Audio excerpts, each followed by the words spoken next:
Canada, जब भी ये नाम हमारे कानों में आता है तो हमारे दिमाग में एक ही चीज आती है, ब्राइट फ्यूचर, सेटल्ड लाइफ और स्टेबिलिटी। स्टूडेंट्स के लिए ये सिर्फ एक कंट्री नहीं, बल्कि एक सपना होता है। एक ऐसा सपना जहां अपॉर्चुनिटीज हैं, प्रॉस्पेरिटी है और एक सेटल जिंदगी का वादा है। लेकिन रुकिए, क्या आज का कनाडा भी वैसा ही है जैसा हमने पहले सोचा था? क्या वो सपना आज भी वैसा ही दिखता है? चलिए अब पूरे फैक्ट्स और स्टैट्स के साथ ये सच्चाई जान लेते हैं, बिना किसी शुगर कोटिंग के। आज हम बात करने वाले हैं कनाडा की जॉब मार्केट की असलियत की, जॉब क्वालिटी की, स्टूडेंट्स के एक्सप्लॉयटेशन की, पीआर पॉलिसीज में आए बदलाव की और गवर्नमेंट के नए नियमों की। अगर आप कनाडा जाने की सोच रहे हैं या अपने बच्चे को वहां भेजने की प्लानिंग कर रहे हैं, तो ये सारी बातें जानना बहुत जरूरी है। सबसे पहले बात करते हैं जॉब मार्केट की, जिसकी हालत अब पहले जैसी नहीं रही। कनाडा में अनएम्प्लॉयमेंट लगातार बढ़ रहा है, जॉब अपॉर्चुनिटीज कम हो गई हैं और कंपटीशन काफी ज्यादा हो चुका है। स्टैट्स के मुताबिक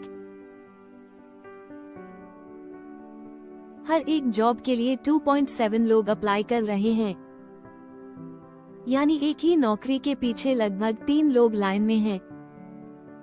2025 में कनाडा का अनएम्प्लॉयमेंट रेट 6.8% तक पहुंच गया है, जो पिछले साल 6.6% था, जबकि उस साल करीब 50,000 नई जॉब्स भी मार्केट में ऐड हुई थीं। फिर भी बेरोजगारी बढ़ रही है। तो सोचिए, ये कैसा कॉन्ट्रडिक्शन है? अब जॉब क्वालिटी की बात करें तो हालत और भी शॉकिंग है।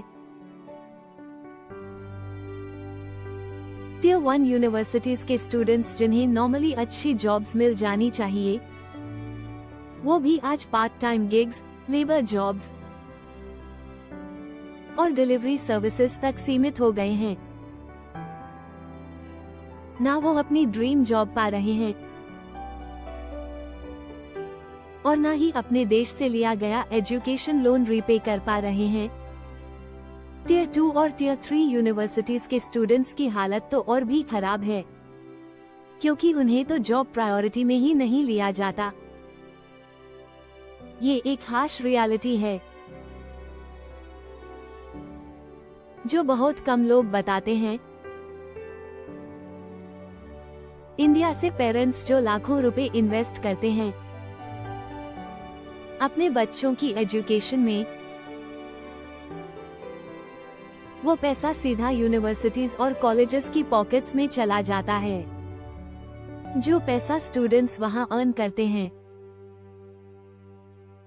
वो सीधा कनेडियन इकोनॉमी में चला जाता है, लेकिन उनके लिए कोई डायरेक्ट बेनिफिट नजर नहीं आता। हाईली स्किल्ड इमिग्रेंट्स जैसे कि डॉक्टर्स, इंजीनियर्स और आईटी प्रोफेशनल्स, जिनकी क्वालिफिकेशंस बहुत स्ट्रॉन्ग होती है, उन्हें भी कनाडा में कई बार रिकॉग्नाइज नहीं किया जाता। No Canadian experience, no job वाला लूप उन्हें फंसा कर रख देता है। बिना जॉब के एक्सपीरियंस कैसे मिलेगा? और बिना एक्सपीरियंस के जॉब कैसे मिलेगी? ये एक ऐसा टॉक्सिक साइकिल है जो हजारों लोगों की उम्मीदें तोड़ देता है। इस सब के बीच एक्सप्लॉयटेशन की भी कमी नहीं है।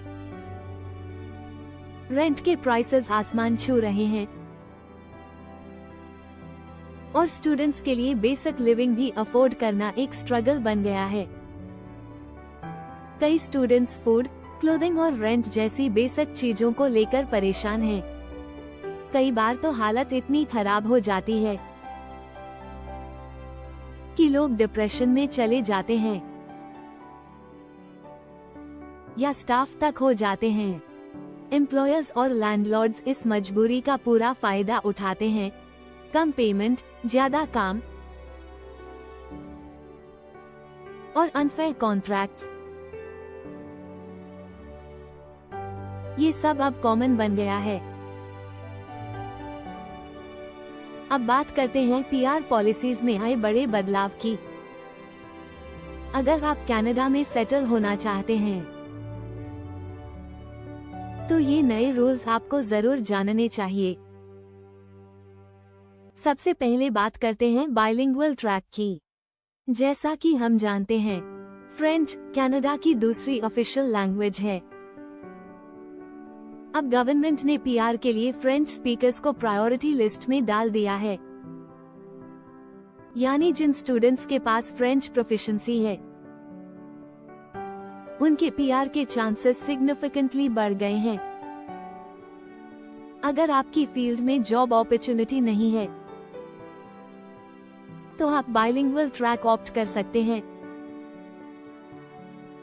और फ्रेंच प्लस इंग्लिश में अच्छे स्कोर्स दिखाकर एक्स्ट्रा पॉइंट्स ले सकते हैं। दूसरा मेजर बदलाव है डिमांड बेस्ड जॉब रोल्स। अब गवर्नमेंट सिर्फ उन्हीं लोगों को पीआर देना चाहती है जो उनकी इकोनॉमी की जरूरतों को पूरा कर सके। Teachers, health care workers, कुक्स, chefs, carpenters, ये सब हाई डिमांड वाली कैटेगरीज में हैं। अगर आपने इंडिया में बीएड किया है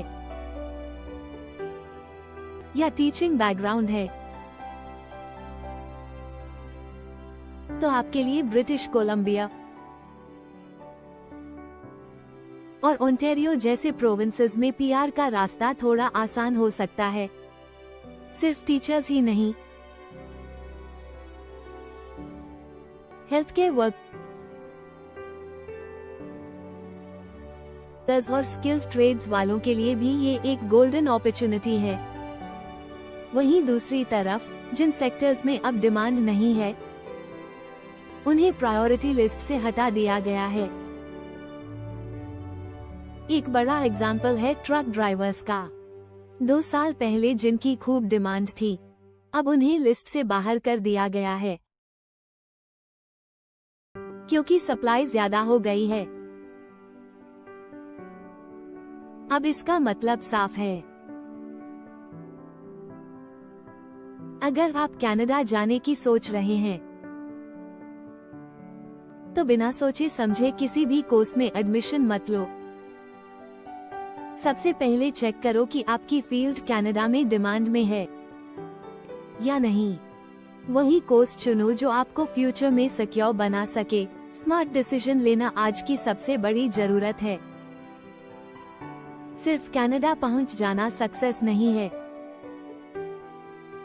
वहां सेटल होकर एक स्टेबल, डिग्निफाइड लाइफ जीना असली सक्सेस है। कनाडा एक शानदार देश है, लेकिन वहाँ की रियलिटी को समझे बिना डिसीजन लेना खतरनाक हो सकता है। अपने पेरेंट्स की मेहनत की कमाई को वाइजली इन्वेस्ट करो, सही फील्ड चुनो, लैंग्वेज स्किल्स इम्प्रूव करो और डिमांड को समझकर प्लानिंग करो। तभी जाकर आपका कनेडियन ड्रीम सच्चा हो सकता है, सिर्फ अराइवल नहीं। सेटलमेंट ही असली जीत है। अगर आपको ये जानकारी यूजफुल लगी हो तो इसे अपने दोस्तों और परिवार के साथ शेयर जरूर करें। चैनल को सब्सक्राइब करना मत भूलें।